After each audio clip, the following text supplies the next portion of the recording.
Welcome to episode 7 of Rob and Blakey's Commentary Box podcast. We are loud and clear on Welsh football. I'm Rob Phillips. I'm the former BBC Wales football correspondent, and my partner in crime is Nathan Blake, former Premier League and Wales international, who's back in studio after being in Kazakhstan for Wales's World Cup qualifier last week. Of course, we're brought to you with the support of the journalism and media courses at the University of South Wales Atrium campus.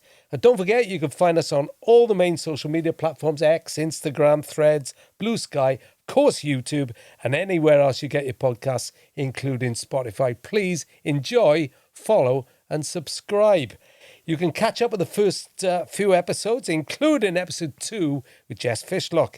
If you want to get in touch, as I say, X and Instagram are the way to do it. We'll have to start with Wales and that defeat by Canada. It was a friendly, but still lots to be learned for Craig Bellamy. We'll be mulling over some of the issues, and also we'll share some of your thoughts on it as well. Some interesting observations from you as ever. Joe Allen was back on home turf. Wales fans got a chance to celebrate his career. We'll pay our own tribute to him.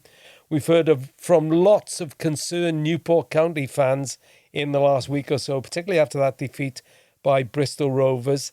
It's the chairman, Huw Jenkins, coming in for most criticism, not the head coach, Dave Hughes. Why is that? And what realistically can Exiles fans expect? Well, we'll look at that. Sean Cousins put the Adran Premier League in full focus last week. We'll pick up on the first games of that campaign. Swansea put 4 past Barry, so they're top after one game. And of course, we'll do our usual coverage of the EFL clubs, the Cymru Prem and Merthyr, who are in FA Cup action this coming weekend. So welcome to the commentary box. Nathan, we will have to start with Wales against Canada. Hi, Rob. Your initial observations on that?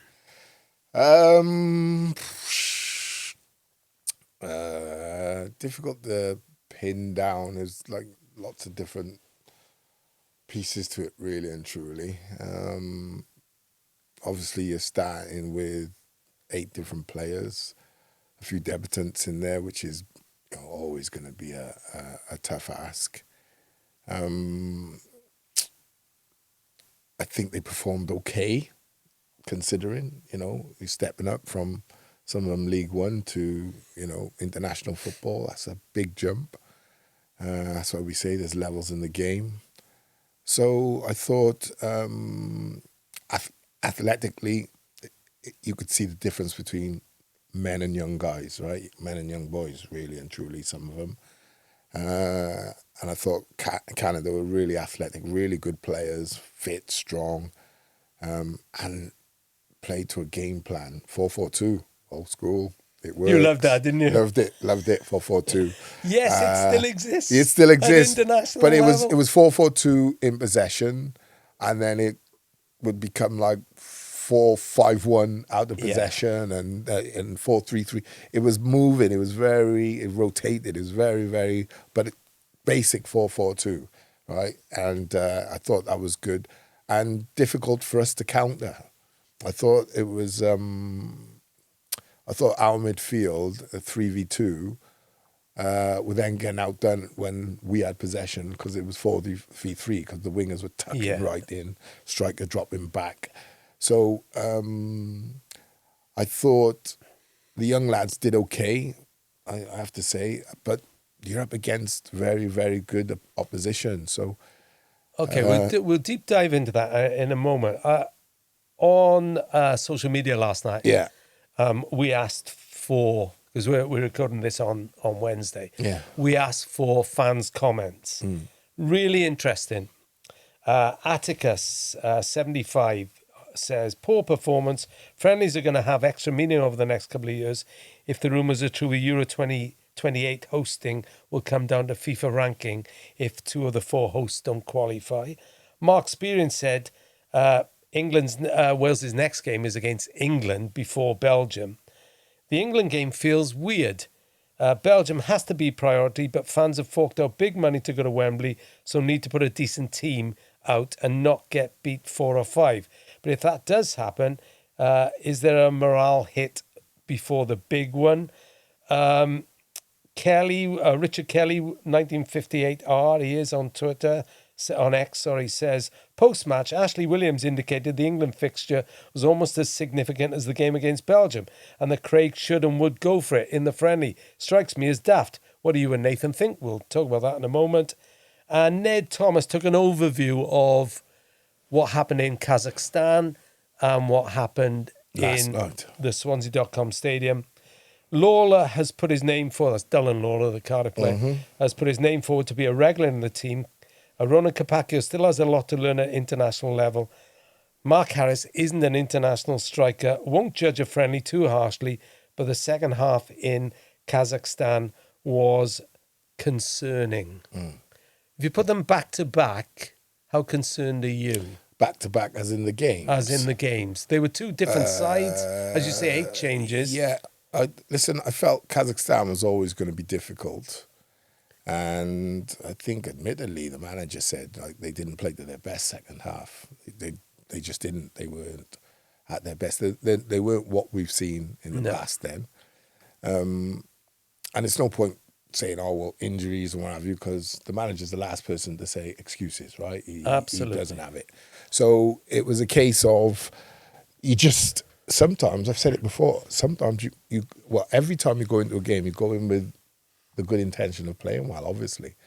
And there might be 1 or 2 reasons. You might be feeling heavy-legged because of the flight, the travel that you've played or whatever. You might be carrying a knock. But there's several different reasons. But I thought the performance second half it's not worrying. It's just below par. And then last night, you're up against Kazakhstan are ranked well below us. Coach has gone since as well. Right. And now you're up against, a team that's ranked above you by 2 or 3 places, but they're ranked above you. And you're playing, I don't know if people are aware, but Canada had the back four, which was not their usual back four, right? 5 players missing. Yeah. 5 starters, as some call them, and including Alphonso Davies. Yes. Who's been their sort of pin-up for their pin-up boy. Bayern Munich. Yeah. So then Wales were under strength with 8 changes. But I think the reasoning between the two are different, right? Because, it's a friendly and Canada are playing these games to continue their rankings, to continue to climb. So they're going to play stronger teams. I think Wales are trying to develop players. So if we have 5 or 6, 7 injuries, you don't then look into the pool. It's not like England. You can go, I'll plug in from Premier League, that club, and I'll plug in from that Premier League club, and I'll plug in from that Premier League club. And I could go into my under 21s or 23s, and they're all probably playing Championship Premier League football.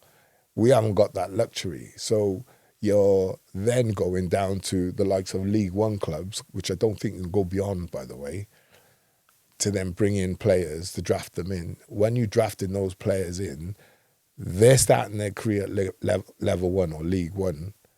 The jump to international football is huge. And I mean, simple things like your touch. You realise it when you start playing. I've been there. You realise it when you start playing. My God, if my touch is like a quarter of a foot, half a foot too far away, these players are on me and they take the ball. So that's what I'm saying. There's so many different moving parts. It's disappointing that you don't win the game, obviously. I just thought Canada were the better team last night. And I thought the reason behind it was, like I said, 8 changes for us. Some of those changes are kids coming up who have skipped the 21s, really and truly, playing down in League One. Even Dylan Lawler, as good as he played at Kazakhstan, let's not forget it's Kazakhstan, right? So does he have that same level of performance against England? I guarantee you it doesn't, right? Because the player you're going to be playing against are going to be 10 times better. Yeah, it was really interesting beforehand. A couple of things I picked up from Craig Bellamy. He was asked before the Canada game about the travel to Kazakhstan. Effectively, it was one training day, and even that was affected by players on deadline day, the Monday. Yeah. Jordan James was doing his transfer. Hardly medicals and stuff like that. Yeah, exactly. And he said it's about timing, but we don't get the chance now to. Used to sit in a room, and then all the teams would, when the draw's made, all the teams would sort out the fixtures. You try to get as good as a program as possible. Struck me, in an ideal world, he would have rather Canada home because of little preparation time, and then the trip to Kazakhstan. That there's nothing he could do about that. He said it was his toughest week, and I think that's true. But he said something really interesting, which I think he got in bundles against Canada. He said, I want us to be comfortable being uncomfortable. And I thought it was a pretty uncomfortable Well, I spoke about it last night Canada. on comms. You've got to learn to be able to play under duress. That means we don't lose our shape, we don't lose our focus, we don't switch off. You know, the tired mind is the mind that fails, right? That's the one you're looking for. When Rob gets tired, I keep playing 60, 70 minutes, he's starting to get tired. Newport is suffering from it right now, right, with the youngsters. Get tired and then I can play. So I agree, yeah. He's not, I suppose what Bellas is doing, he's not like dressing it up to be something that it's not. He understands what we're trying to achieve. And I understand that my players that I'm drawing from on the pool aren't coming from Premier League clubs or even Championship clubs sometimes, right? So it's a struggle to go and find, like how long have we had goalkeepers that didn't play? Yeah, exactly. Right? Well, that's been our Achilles heel for a long time, right? Yeah, even absolutely. though Hennessy does a great job for you, he's not a regular. Right. So we're talking like, I don't think it's fair just to say, you're matching apples with pears, really. Do you know what I mean? It's not the same, one of the same thing. You have to take all these things into consideration. It's like I say, Capaccio, Lawler. Like, Capaccio did okay last night. Lawler does brilliant against Kazakhstan, right? They're playing League One football. If it's the same, League One as Premier League, then you wouldn't have Premier League Championship. You know what I'm saying? No. There are levels in the game. But right? our players have always had to do that. Right, and that's what I'm saying about Craig and those youngsters. We're experimenting, hoping that these players develop into top players. I'll give you a name, Ben Woodburn. Yeah. Yeah? Do you remember our conversation on that? Yeah, I do, yeah. And I'd say, I've seen so many kids, promising kids, have 1 good year's pro, 2 good years pro, 3 good years pro, disappear. If you understand football from a professional's point of view, a 10-year career plus it's one of the hardest things you can do in sport. To have a 10-year professional football career. I don't care if that professional football club is League 2, League 1, Championship or Premier League. I don't care if you're international or not. A 10-year career in professional football is a hard thing to achieve. Yeah. So, like I said, there's lots of different moving parts to the conversation we're having. And we can't cover them all. But I think, all in all, last night, I don't think by any stretch of imagination, those youngsters and the few experienced dotted around got embarrassed. It was enjoyable. I enjoyed it. I watched it I was on comms. I enjoyed the game. Oh, no, it was... Could have had a bit more attacking prowess. For a friendly, there was plenty of edge, not least on the touchline. Yeah, exactly. Well, someone made the point about Mark Harris. Now, Mark, to me, he's a good player, but it's been said since football began, you're judged on your goals. As a striker. It's as simple as that. And if you don't get enough goals, then you're not going to play at the top. So my wondering point how is, much we've learned about Wales again. It's tempting to pick our side. So let's say we were playing Belgium tomorrow. I would go something like Carl Darlow in goal, Connor Roberts if he's fit, Joe Roden, because I think he's been a miss over these games. Perhaps Ben Davis, either there or at left back, and then if he's not left back, Nico Williams at left back, although I don't think he's in the form that he has been. Jordan James, I thought, did plenty against Canada to get back and help, which is what you need. Ampadu hopefully will be fit. And then I would go Dan James on the left, David Brooks on the right, Kiefer Moore up front with Harry Wilson in the hole. So you wouldn't play Brennan Johnson? I wouldn't at the moment, because I do think because I just think, thinking back in my past life as a radio commentator, I can't remember how many times I said, and I'm not picking on him because it's not, in some ways, it's not always him, but I keep thinking, he owes us a game, he owes us a goal. I think it's 6 goals in 38 games now, which is not the worst record. No. And do you think he can influence games more then, even if he's not scoring? I think he can, because my own personal view is that I don't think, unless he's scoring, I don't know how much he contributes. I know if Dan James isn't scoring, he can still put, and sometimes his... Last night, put in a few good crosses. Few good crosses. Come on, striker. That's what I was alluding to Mark. Get yourself in the box, kid. And the one thing I say about the team that I would play, who cares, but I'll say, is that I'd feel really bad about Sorba Thomas, because I think he's done well. But I just like the way Dan James stretches games. And if you've got someone like Ben Davis pinging lovely balls so would you forward, say, on evidence now I'm talking, over the last few games with Craig, would you say Dan James stretches teams more than Sorba Thomas? I tend to think there's... People disagree with this. I think there's better end product. And he looks more threatening than Sorba Thomas going forward. Okay. He can cut in and maybe get you a goal. Because we're looking at... Sorba Thomas is a dead ballist as well, man. I really like the way... take dead balls for I really like the way Sorba Thomas is playing. But then I think, Harry Wilson can hit a dead ball, take free kicks. Yeah, but... and I think he's been our most... Him, Ampadu and Ben Davis have been our most consistent player. I don't think then... I would say, to counter that, I would say Sorba Thomas sets your tone.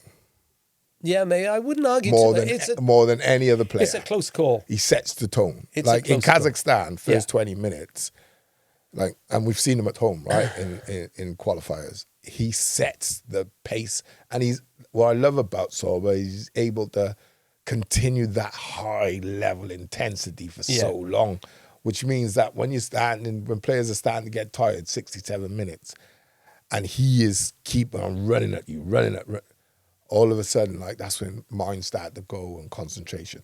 So I would play Sorba Thomas, yeah. But that's what would your 11 be if everybody was fit? You're playing tomorrow. Well, I think Darlow picks himself. Yeah. I'd pick Roberts at the moment over Capaccio. I don't think that will last long, mind, especially if Capaccio gets a move. But again, this 2 and 3 years thing is about development, right?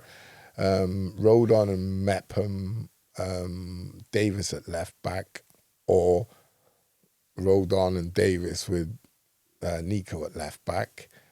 And then I would, me, I think JJ and Ampadu, they're very good understanding of partnership. I thought we missed them in Kazakhstan. Well, we missed his leadership. I've forgotten his name. Ampadu, yeah. We miss his leadership. We miss his... old age, mate. Yeah. I told you that. Some of us can see it. We miss his leadership, which we said when we watched him make his debut for Wales, right? Yeah. A 16-year-old kid, 17-year-old kid who's so demanding of senior players. The ball. Yeah. I'll never forget it. He came switching it, and he's pointing to where he wants another player to go. And he's telling you, right, and you give me the ball. So, fantastic. We missed that, definitely, but those two. And then it's a toss-up between Brennan Johnson and Brooks. I'd probably go Brooks for me because I think he's been on fire this season. On one side, yeah. Wilson in the 10 position and the big man up top. Where does that leave then? Lawler, Cabango. Well, yeah, squad.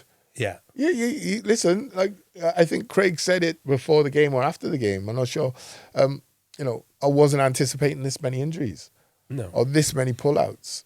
That's international football. You've got no control over it. Well, as we said, right? Canada were without 5 of their top right. players. So you're going to need, even like league football, just because you're not on 11, that doesn't necessarily, especially this day and age, doesn't necessarily mean you're not going to play. You're not required. Back in the day, you'd be a sub and, if you got on for the last 10 minutes sort of thing, right? Now it's a squad game. So these kids, like Lawler, like Kapacchio, like Crew, like for me, if you don't have these kind of friendly games, because the Nations Leagues now is all competitiveness, right? If you don't have these friendly games, how do you develop them? Yeah, you're right. So I think you can look at this game and go, this and that and this and that. But I think also, listen, you need to give some, you can't win all the time. No. You need to give some leeway and you need to learn. Oh, that was his second defeat in 12. Well, you need to learn. Yeah. These players need to learn. So what's it like? What you don't want, I said on radio last night, you don't want getting to a tournament and you've played 2 games. In your final game, you've got to win and you're dropping Dylan Lawler in. Yeah. Right? Up against someone like Erling Haaland. Never even seen that level of player, let alone played against him, right? Never met him, never met that level of player. Or a Davis who is going to do things that you've not seen. As an offshoot, I was thinking to myself, when Lawler was playing against Kazakhstan, he was smooth, man. I'm thinking, what's Gabriel Osho thinking? Because he's come into Cardiff City and he's supposed to be the experienced centre-back with good Premier League experience, etc., etc. He's got Fish and Lawler in front of him. 2 kids. Are they still in front? Well, the back 4 is kids. Yeah. Yeah. So is he going to have to be patient then? Well, it's a long season, Rob. It's a long season. You have to be patient or you dominate in training. Yeah. It's as simple as that. It's going to be interesting. That's what we kind of complain about what we then crave. We need 2 players for every position, right? And then when you got him, you're like, it's not fair. He's not playing and he should be playing. No. Just don't worry about who should be playing. That's the manager's decision. It's about competition. Couple more quickies on the international scene. It was a good window. You're looking over your glasses. Well, no, it was a good window for Belgium and North Macedonia. And interestingly, I looked this. Oh, the results. Because I'm a bit of a stato on the quiet. Yeah. The last time Wales won both double-header games in September was in 2020 under Ryan Giggs. They beat Finland and Bulgaria, both 1-0. So at the moment, Group J looks like North Macedonia top on 11 points. Belgium... Haven't played how many? 5. Belgium played 4 and 10 points. Wales on 10 points have played 5. The next games, after Wales play England, it's Belgium home. Then we've got Liechtenstein away, North Macedonia home, the 2 final games. North Macedonia go to Belgium on October the 10th. They've got Kazakhstan home 3 days later. Then they don't have a first game in November before they come to Wales. And Belgium, obviously North Macedonia home, that's going to be key. We probably need Belgium. I think the key game is ideally already to passed. Win that. I think the key game was Macedonia. Getting that point, I think that's the game you need to win. Well, to finish top, Wales have to win everything now. They've got to win. Well, not just the that. others slip up. Not just that. Even if they win everything, they don't top the group. No, they would if they beat Belgium, I think. Do they? The likelihood is... I don't think they do they? Well, Wales can get now 19 points. And at the moment, Belgium, if they lost. Oh, actually, no, they'd be on 19 points as well. Yeah, with better goal difference. Yeah, with much, and that's the other thing. That's what I'm saying. I don't think if we got there. Maths is not his thing, right? No. We got there, but what I'm saying is, I think the major. Listen, Belgium is a major game, right? And then you're hoping for a slip up from Belgium. We slipped up in Macedonia, right? If we win that game, I always said, if we win that game, it's all going to come down to the Belgium home and away. So did Belgium, man. They slipped up in Macedonia as well. Yeah, but they've got a goal difference that is tonking us, which is worth a point. They have. Their goal difference now is plus 13. And ours? Macedonia is plus 9. And ours? Plus 5.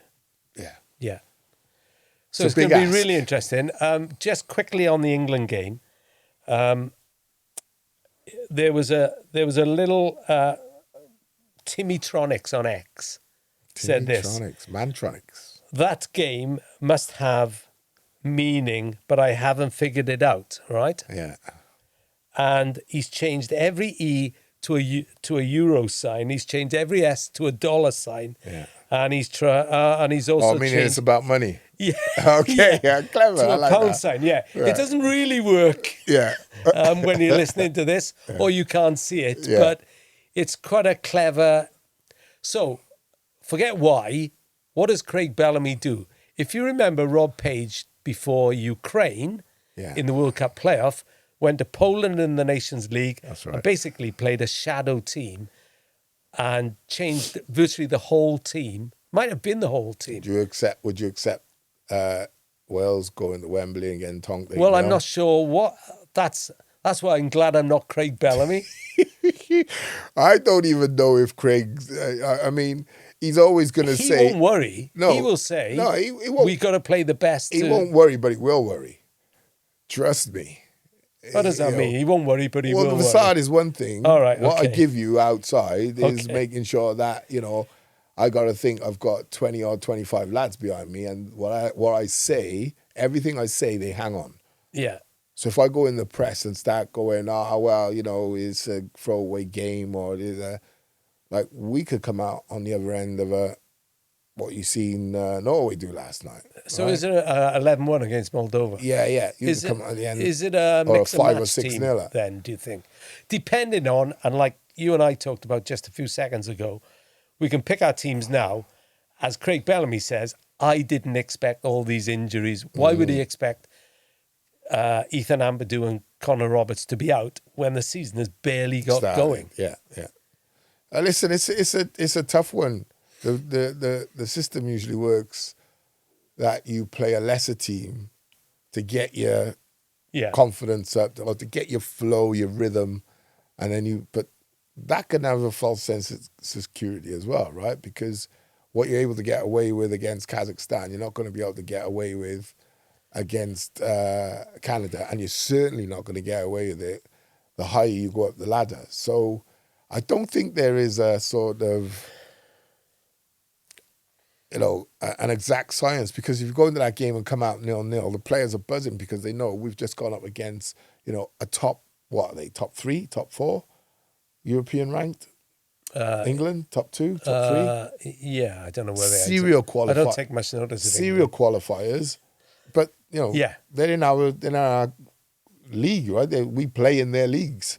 So you have to take note of it. So it's a difficult one. It can swing both ways. You come out 0-0, it's a great confidence booster. Even if you lose 1-0, you come out going, well, we never got tonked. Yeah. Confidence is good. But what happens is you guys, you media guys, you then start, if you lose 5-0. I'm not part of the media anymore. If you lose 5-0, you start asking all these questions as if, though, what gets me is the questions are asked as if both teams are on level playing field. And they're not. No. Like I said, we're trying to blood youngsters, hoping that they develop into top professionals. England have a trailer load. That's why we haven't beaten them since 1984. There you go. Good on Mark Hughes. Yeah. I bet Mark Hughes, if he was it's a tough ask. I wish somebody else would take that on. It's a tough ask. It's a tough ask. It's not, and we know, like, what was his name? dollar signs or whatever. Was the guy who wrote the with all the dollars and oh yeah, Timmytronics. Timmytronics. You know him? Timmytronics. He's right. It is about revenue and money. Yeah. Okay. But that's football. All right.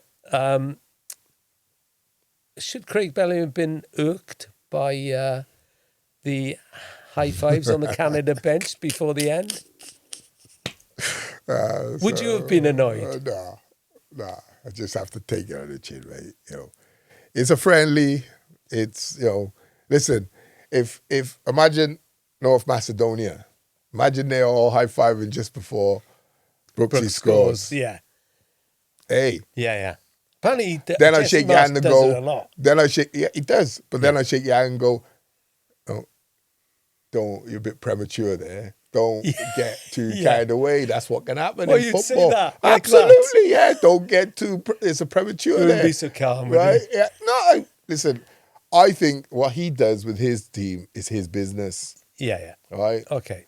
I think Bellas is probably more irked that we've lost because he hates losing. He does. And I don't like that about him. And I don't like the way you're celebrating for the final whistle. Yeah. That's him. Yeah. Me, I'm a bit more laid back than that. You know, listen, what you do in your camp is up your business. If he hadn't come and shook my hand after the game, then that would have been a problem. That's just bad right? manners, I think. But he's not that type of guy. No, We've seen him in the Premier League long enough. He's intelligent and he's a very polite guy. So I don't think it was any sort of disrespect meant by it. So listen, I'm not Craig. I wouldn't take it the same way as him. You're not me. You wouldn't take it the same way as me or Craig. It's just one of those things, man. Well, I got a job to reach up for a high five anyway, so it doesn't come into my stratosphere. That's why I do this for you. Just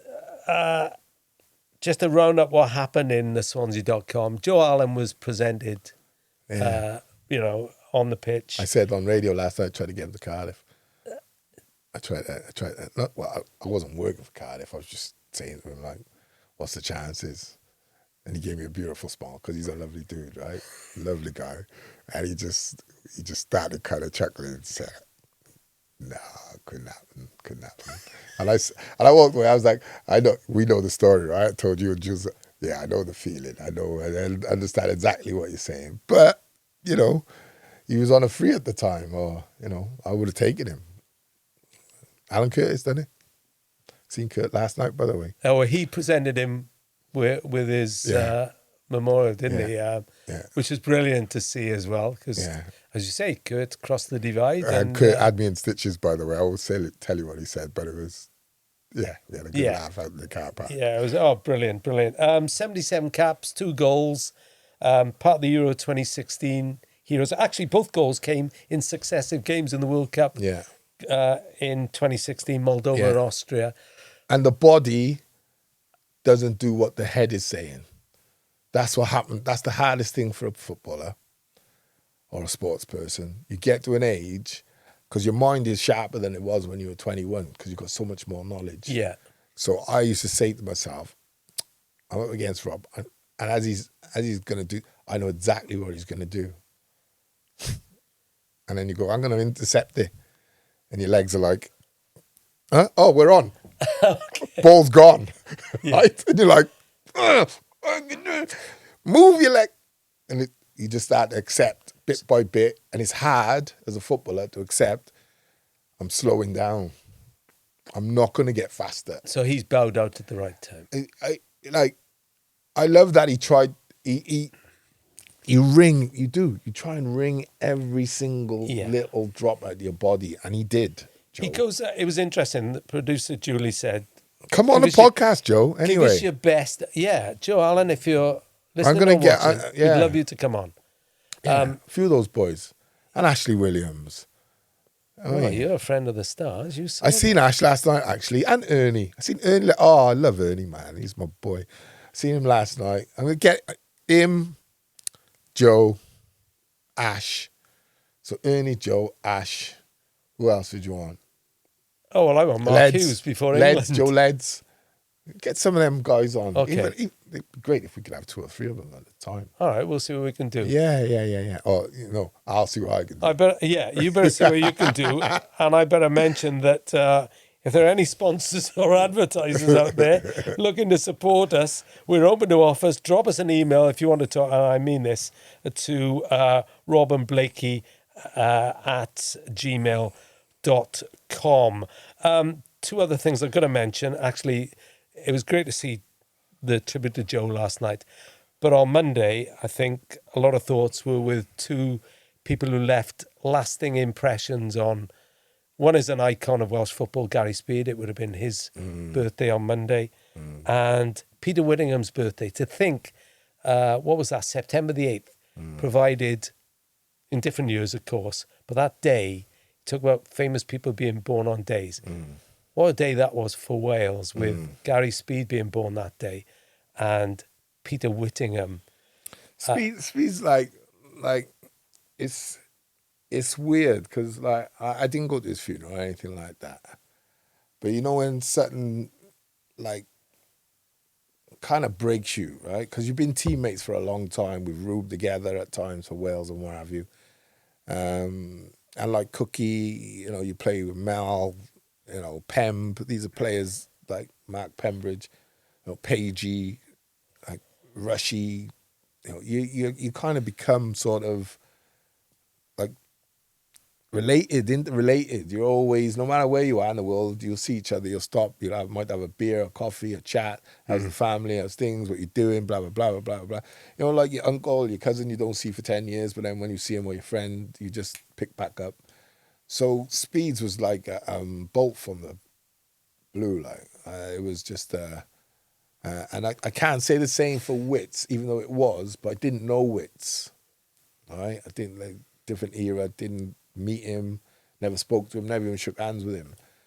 But when you've got someone who's close to you like Speeds, it's like and you miss them, like, you know what I mean. The best tribute I can pay to Gary Speed, from a personal, and I didn't know Gary Speed well.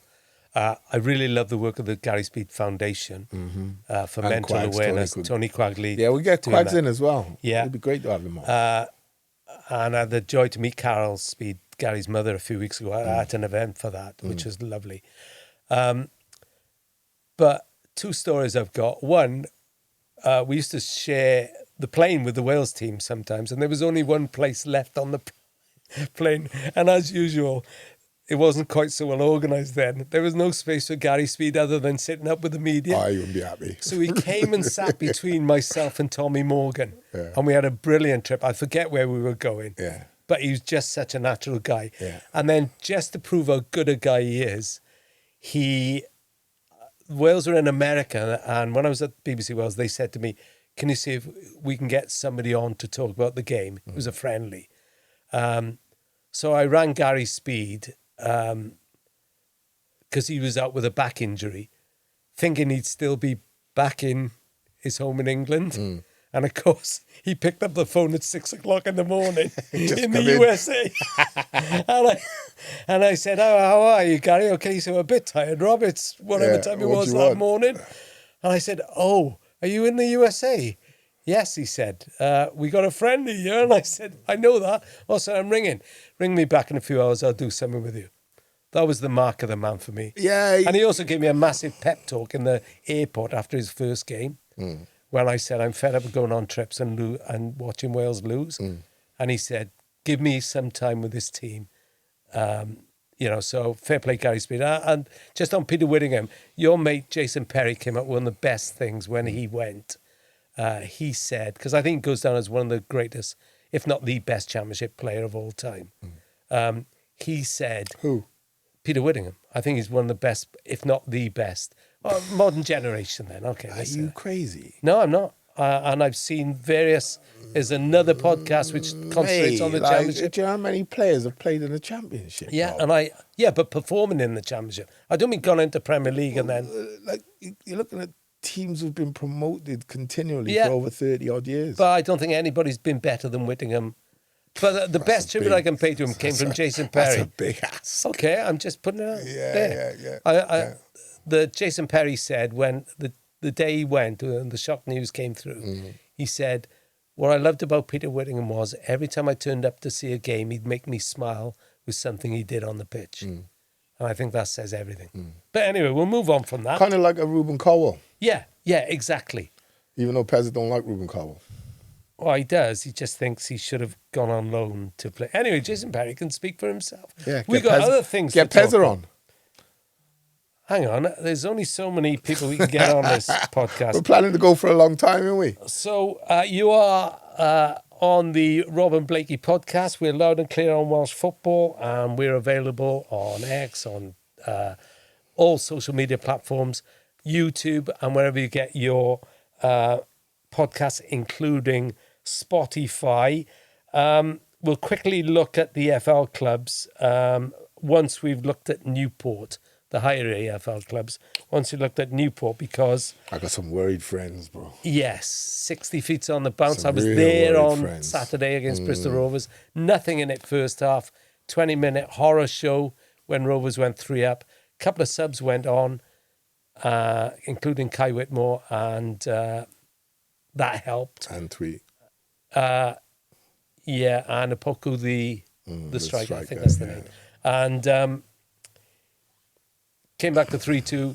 There was a chance of a draw, but Rovers were good enough to hold on. 60 feet on the bounce. Let me give you some reaction That's incredible at this stage of the season, man. Yeah. After going to Crawley and winning. Yeah, absolutely. It's fair to say on social media, it's not so much Dave Huw's taking the hits, it's Huw Jenkins? Huw Jenkins. Because effectively they're saying, well, actually, the squad isn't good enough. Dan Williams, that result is on Huw. He's assembled a squad on the cheap and it's showing. Problems started last year when he appointed a joke of a manager in Nelson Jardim. Feel for Hughes will be a long season, 5 centre-halves and 2 full-backs started. Can't win many home games like that. Ben RJH, another dreadful performance, get Huw out.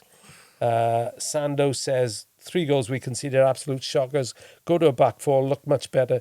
2 new boys look good with Whitmore. Back 4 don't stop the keeper from rolling the ball out. No. So anyway. And getting caught twice in 2 minutes. You've had concerned Newport friends of yours on. And myself. We sit in the pub from times after the game, go down Pill and sit in the pub and have a chat. Yeah. There's massive concerns. How do you read it? I look at the owner and say clearly there's a problem there. I know he's been trying to get a training ground sorted, so I don't know whether that's affecting the whole situation financially because he doesn't see the growth in the club or the ability to be able to grow the club. So that might be. I'm not making excuses. That's just fact. Then the management, I would say, yes, you haven't been given the tools needed, required, but then you did come in on this youthful run, everybody. If you understand, and Dave knows football, he's a footballer himself. Youth don't develop like that when they're 19, 20, until you get the man strength, 21, 22. It's rare for a 18, 19-year-old. When I was 26, 27, experienced player, think of like a little whippersnapper 18-year-old is going to come and run me off the pack. Don't be so stupid. Like they blow up at 60 minutes. And if you watch Newport's game, their youngsters blew up 60, 70 minutes. It was only the first goal that got them a bit of adrenaline, and then they pushed on a bit. But for me, then the team, there's players there who are young, senior players who I think are letting things down a bit. Some of them were missing with injury. Matt Smith, sure. Yeah, you can't do nothing Liam about Shepherd, that, right? But then the youngsters, physically, you're not up to it. So what I'd say is coaching staff, get on some programs, right?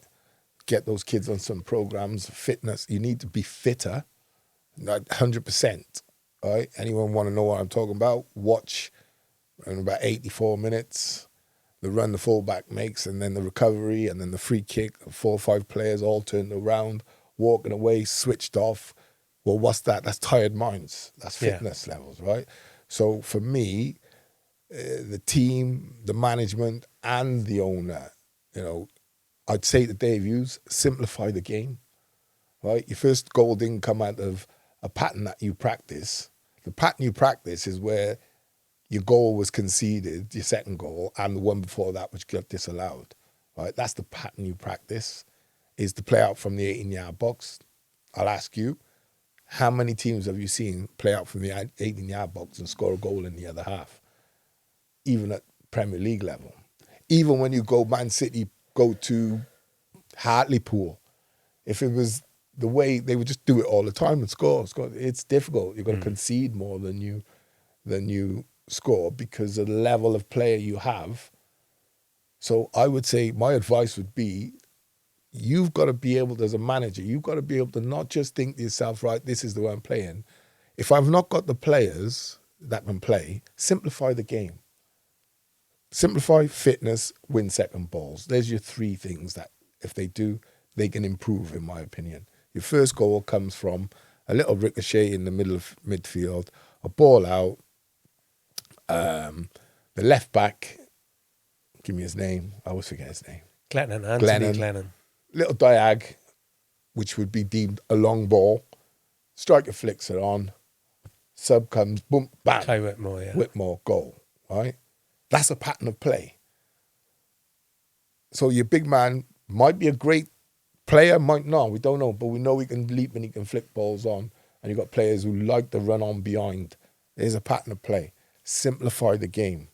Because you've got players, youngsters, who are down here because they're not good enough to play Premier League football, but they're still learning the game, Rob. Well, what I would say to that is, though, Courtney Baker-Richardson is the obvious front man, but yeah, but he's not even. Yeah, but he's not involved. He's not. You know, so he wasn't involved last season towards the halfway point and beyond.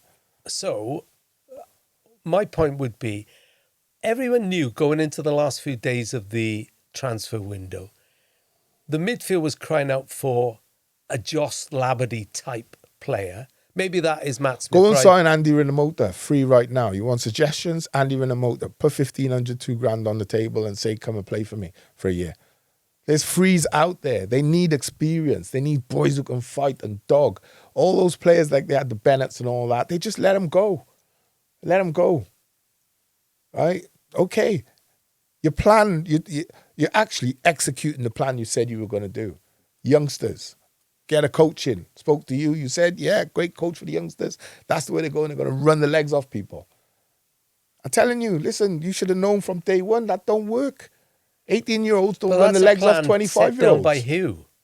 18-year-olds don't run the legs off 25-year-olds. If you come to me and said that and you were Huw Jenkins and I was David Hughes, I would say to you, that's not going to work, Huw. So my point would be, I was about to say, everybody knew what was needed before deadline day. Yeah. A big centre forward or someone who can hold up the ball and a dog in midfield, a real dog. They don't need one or two. They need about 4 or 5 players. Well, that's not going to happen when the profile of player is not that being looked for by. Well, then you get relegated.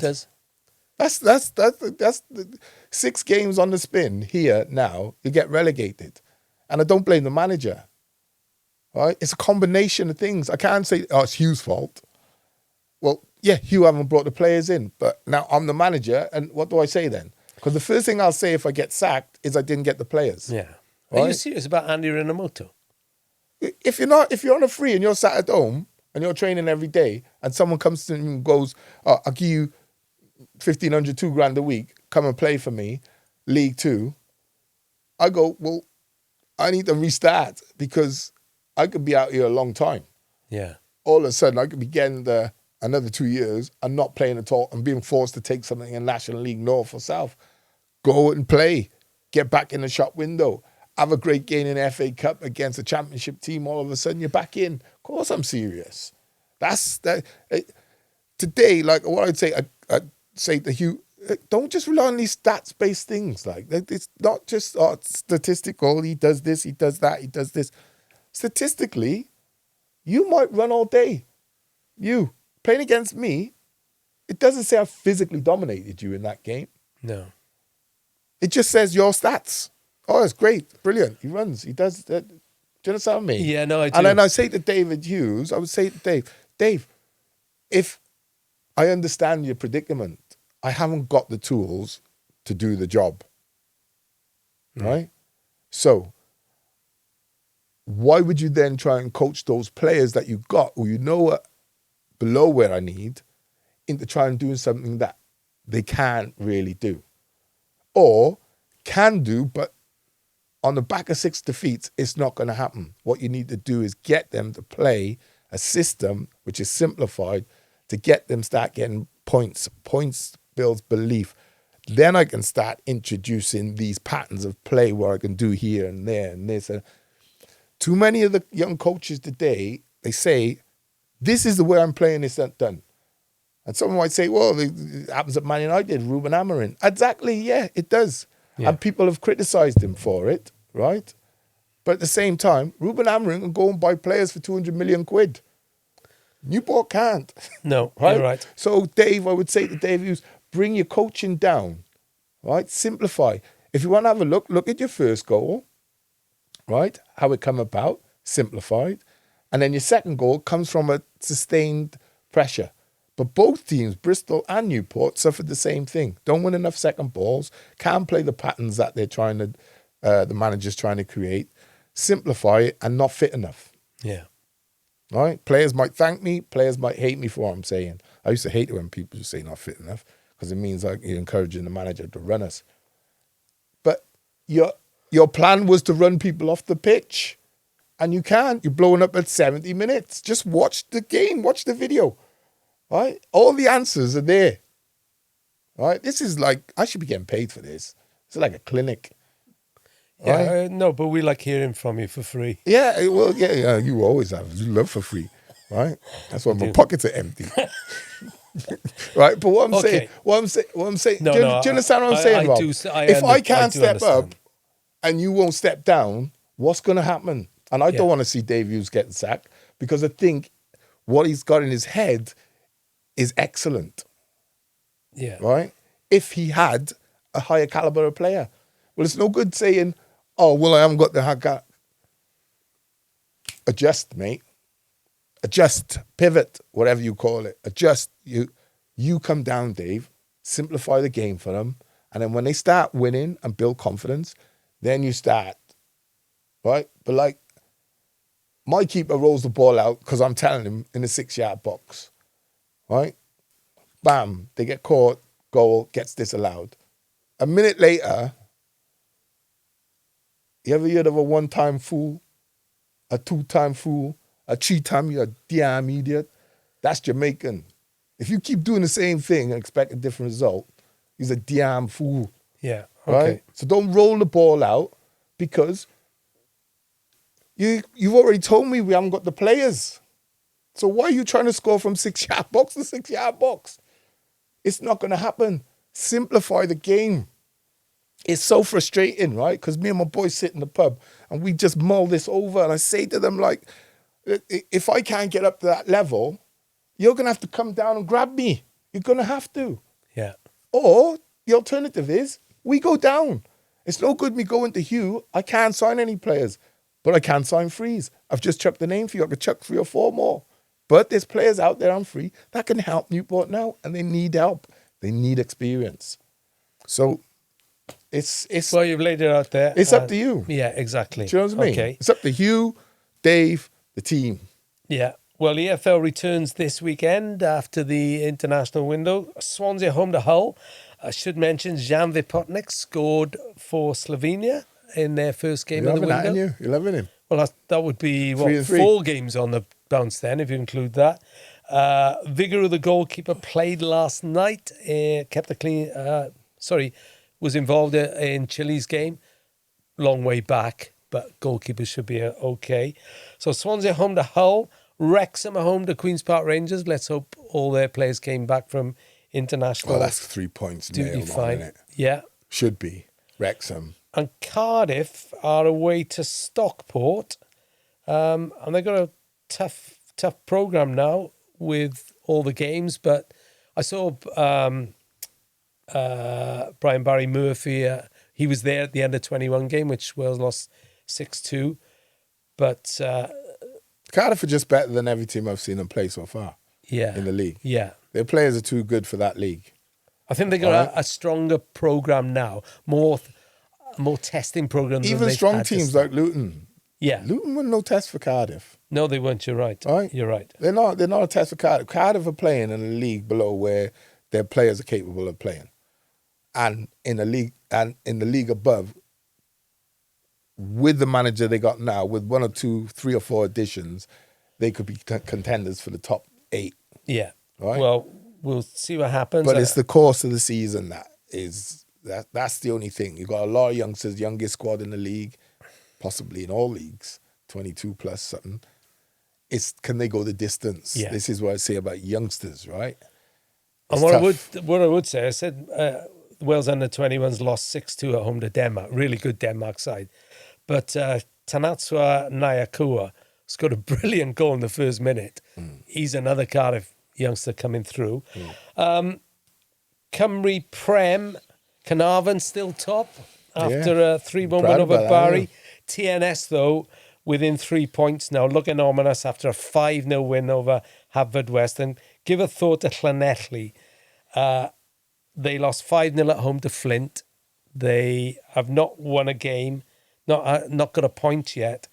And they got a goal difference of 17. And this weekend, they are at TNS. Llanelli needs some help. Give me a call. I'll send Rob down to coach you. That is a terrible thing to say. And if they wanted things to get a lot worse, then I'm their man. And of course, we had Sean Cousins. You weren't here. You were in Kazakhstan. But you were on a big screen for us. She was brilliant, wasn't she? She was absolutely fantastic. Yeah. The FAW's... try and get her in more often. Give us more updates on what the plans are. And then we can spread the word. Spread the word. Julia, our producer, is very happy because Swansea City are topping the table after one game. 3 points. So have Wrexham, Aberystwyth and the New Saints. And actually, the New Saints beat the champions Cardiff City 1-0. It was televised. I watched that game. Yeah, Cardiff battered them. They did rather, but you got out of jail. Yeah, you got out of jail, but you know, it's like I'm not Shawshank here. You don't get out of jail and go to Tinakawa or wherever it is and sit on the beach. We'll catch you up. Don't worry. We'll catch up with you. Right. Less of the we. Less of the we. No. Yeah. Well, I'm a Cardiff born. You bought bread. I'm a we between the two. Okay. It's home and home. These fixtures this weekend: Aberystwyth home to the New Saints, Cardiff at home to Britain Ferry, Swansea City Pontypridd, and the 5-10 game on Sunday is Wrexham against Barry Town. And I do think... So, can I ask you, what did you think of the standard? I thought it was pretty good. Yeah, I thought it was pretty good. Some of the Cardiff shooting was wayward, but TNS looked really well organised. Isn't that a contradiction? Or is that just me? No. I mean, I thought it was pretty good, but the shoot was wayward. I'll be honest, I haven't seen too many club games in the Adran League. Okay. I did commentate on the playoff final last season to get into the Adran Premier. So I've seen Cardiff a few times. I enjoyed it. I enjoy it. It's like it's just football, isn't it? It is. Enjoy watching any kind of football. Exactly. And talking of football, got to give our obligatory mention to Merthyr in FA Cup action this weekend. How about that? Okay. Home to Tor Point, second qualifying round action. That follows a 2-0 home win over Worksop in the National League North. Worksop, a Sheffield way. Yeah, both goals came from Ricardo Reis. Get this, his 100th and 101st for the club. That's brilliant going. And Tommy Handley, who you remember we mentioned last week.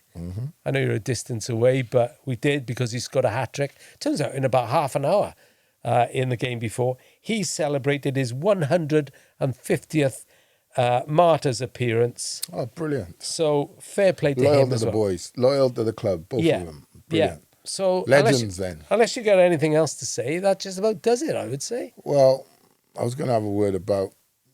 No, I wasn't. No, what? No, I wasn't. What? Just winding you up. No, nothing. Tell me. If there's anything on your mind, tell me. There's nothing on my mind. mind. All right, let me finish with this. I don't want to upset Julie by going way over. Just one element that I've been thinking about lately. It doesn't keep me awake at night, but I've been thinking about it. And I've heard others talk about it. Okay. Very quickly. Why have a wall when a free kick is 25 yards out or Canada distance out? Because I think it impedes the goalkeeper. And I saw Michael Owen, that was it. Michael Owen said, don't know why they have walls. Why not just give the goalkeeper a free view? Because if you had 5 or 6 players 25 yards out in training, do you think they'd all beat the goalkeeper without a wall? Okay, I would say put 20 balls down with a wall and 20 balls down without the wall, and you concede more without the wall than you do. Okay. How many times do you see the ball hit the wall? So Michael Owen's wrong. Yeah. Okay, there we are. Otherwise, keepers would be saying, well, I don't want a wall.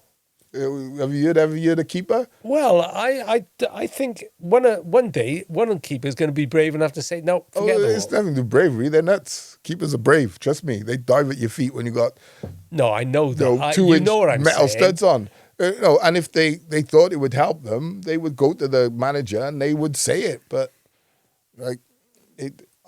Michael Owen's not a goalkeeper. Ask a goalkeeper. Would you prefer a wall? He's or would beaten you enough of them in his career. Well, that's what strikers do. Yeah. And we don't really like keepers. But, I got some great mates who are keepers. Alan Kelly, Neddy. But I would say, all right, by next week. Gavin Ward, take away. What would you prefer? From 20 yards, because I think you're referring to the goal last night. Yeah. If you get it up over the wall, that's what they always say. Get it up over the wall. Get it up over the wall. Because like Ronaldo, specialist, probably hits the wall 6 out of 10 times. Yeah. Roberto Carlos. Okay. 7 or 8 times out of 10 would hit the wall. So you're not having my suggestion. Oh, all right, I'll set you this challenge. You're friendly with goalkeepers. Gavin Ward, who was it, Kelly? Alan Kelly. Alan Kelly, right. You ask them. I will, my yeah. suggestion. I'll ask. I want honest opinion. I now. will.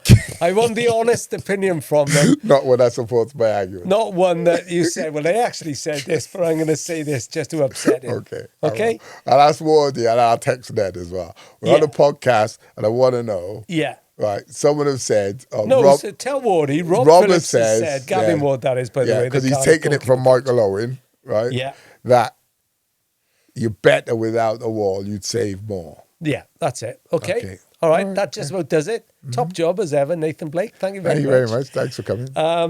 You've been listening or hopefully watching the Rob and Blakey Commentary Box podcast. We are looking for sponsors and advertisers. If you're want to help us, please drop us an email to robandblakey@gmail.com.